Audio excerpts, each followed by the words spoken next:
Dear students, आप लोग mole concept को बहुत इम्पोर्टेंस देते हैं और ये वाकई में इम्पोर्टेंट सब्जेक्ट टॉपिक है, लेकिन इससे डरते भी हैं आप लोग। डरना नहीं है, ये बहुत आसान है। इतना आसान है जैसे आपको केले गिनते ना 12 गिनना आसान है, क्योंकि आदत हो गई है, इसलिए आपको उसमें कोई डर नहीं लगता। मोल कॉन्सेप्ट आपके लिए नया नया आया है, इसलिए आपको डर लग रहा है। डरिए मत। शॉर्ट में मैंने आपके लिए ऐसा रिवीजन तैयार किया है कि थोड़ी देर में आप उसको समझ जाएंगे। थोड़ा सा रिवाइज़ करना भी आसान है, उसको रिवाइज़ करके आप डायरेक्टली अप्लाई कीजिए और अपने एग्ज़ाम में अपने मनपसंद मार्क्स पाइए।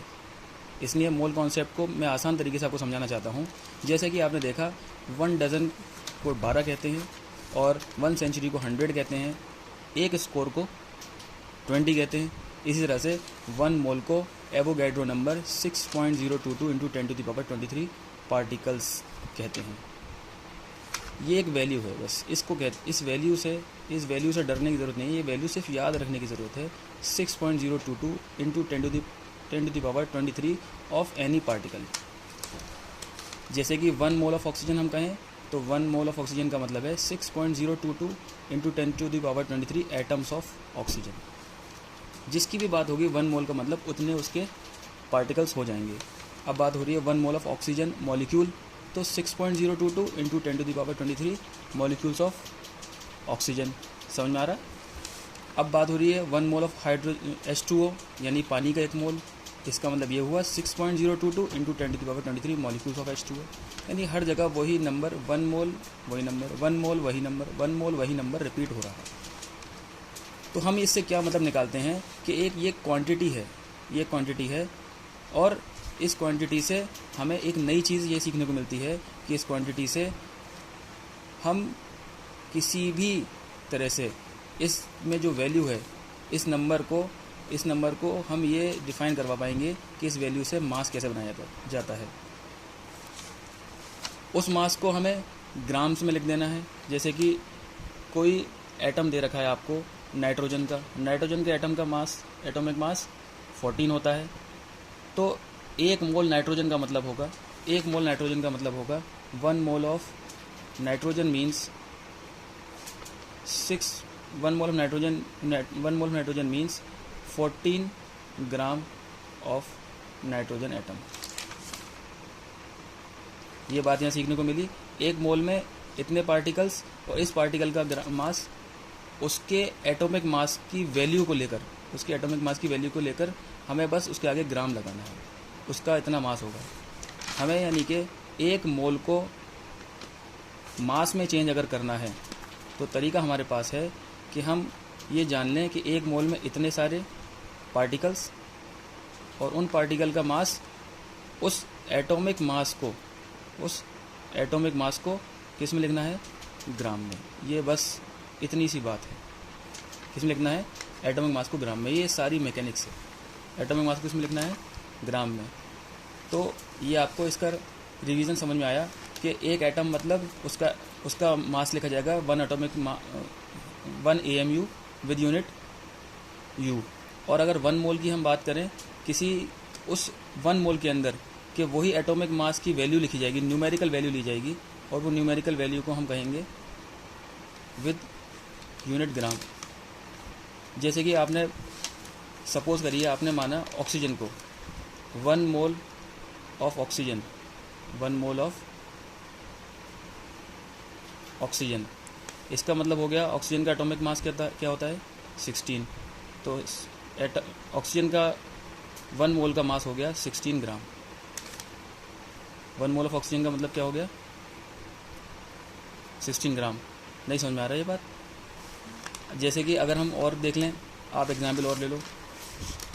1 मोल ऑफ मॉलिक्यूल की बात कर लें, 1 मोल ऑफ H2O। तो इसका क्या मास होगा? इसको मोल को हम मास में चेंज करना सिखा रहे हैं।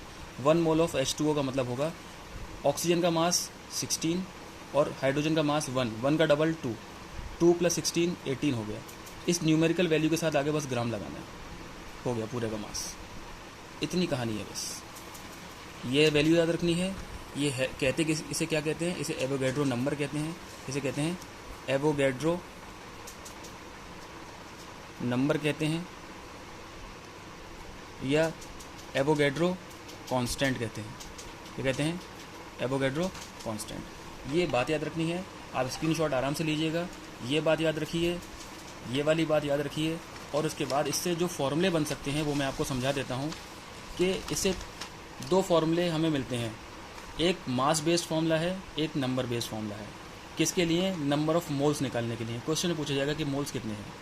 क्वेश्चन में अगर पूछा जाए मोल्स कितने हैं तो उसके लिए 2 फॉर्मूले हमारे पास, मास बेस्ड और नंबर बेस्ड। मास बेस्ड क्या है कि उस क्वेश्चन में पार्टिकल के मास दे रखा होगा कि इतने ग्राम का ये पार्टिकल है, तो वो मास ऊपर रखना है, गिवन मास आपको ऊपर रखना है, ये ऊपर गिवन मास रखना है। अपॉन में उस एलिमेंट का, उस एटम का, उस मॉलिक्यूल का मॉलिक्यूलर मास, मोलर मास नीचे रखना है। Normal mass given mass upon molar mass, इसका रेशियो जो आएगा वो नंबर ऑफ मोल्स होगा। एक फॉर्मूला ये। दूसरा फॉर्मूला नंबर ऑफ मोल्स का क्या है कि आपको पार्टिकल्स दे रखे होंगे, नंबर ऑफ पार्टिकल्स। उन नंबर ऑफ पार्टिकल्स की एक बड़ी वैल्यू होती है, वो बड़ी वैल्यू आपको गिवन होगी। उसके बाद आपसे पूछा जाएगा नंबर ऑफ मोल्स क्या होंगे, तो आप उस जगह पे ये वाला फॉर्मूला लगाइए, नंबर बेस्ड फॉर्मूला। इसमें नंबर ऑफ पार्टिकल को डिवाइड कर दीजिए एक कांस्टेंट से, एवोगैड्रो नंबर से, जिसकी वैल्यू आप जानते हैं 6.022 इंटू 10⁻23 होती है। यहाँ वैल्यू गिवन होगी क्वेश्चन में, उससे इसको डिवाइड कीजिए, आंसर नंबर ऑफ मोल्स निकाल दीजिए। इन 2 तरीके से आपके क्वेश्चन सॉल्व होते हैं। एक चीज़ और बन सकती है, आप देखिए इक्वेशन 1 इक्वेशन 2 को मैंने कंपेयर किया। On comparing equation 1 and equation 2, equation 1 और 2 को कंपेयर करने पर ये लेफ्ट हैंड साइड तो इक्वल हो गई, तो राइट हैंड साइड जब हम कंपेयर करेंगे तो m/m is equals to n/ Avogadro number, ये मैंने इक्वल कर दिए। इसको इक्वल करने के बाद आप देखिए, मैं ये जो मोलर मास है इसको मैं इधर ट्रांसफ़र कर दूँ, क्रॉस मल्टीप्लाई कर दूँ, तो ये मास ऑफ द पार्टिकल निकालने का आपको एक फॉर्मूला और मिल गया। Mass of the particle equals to molar mass into number of particles upon Avogadro number. इससे बाहर आपको सवाल नहीं मिलेगा। सवाल की लैंग्वेज बदल सकती है, क्वेश्चन आपके लिए बहुत आसानी से सॉल्वेबल है। आप प्रैक्टिस कीजिए, इसका स्क्रीनशॉट लीजिए और इसका स्क्रीनशॉट लेकर इसको रिवाइज़ कीजिए और रिवाइज़ करके बेधड़क होकर मोल्स कॉन्सेप्ट के सवाल कीजिए। आई होप कि आपको ये सॉल्यूशन, सारा कॉन्सेप्ट सब कुछ समझ में आ गया होगा। और समझ में ना आने पर मुझे कमेंट बॉक्स में बताइए, और समझ में आया है तो लाइक और सब्सक्राइब कीजिए।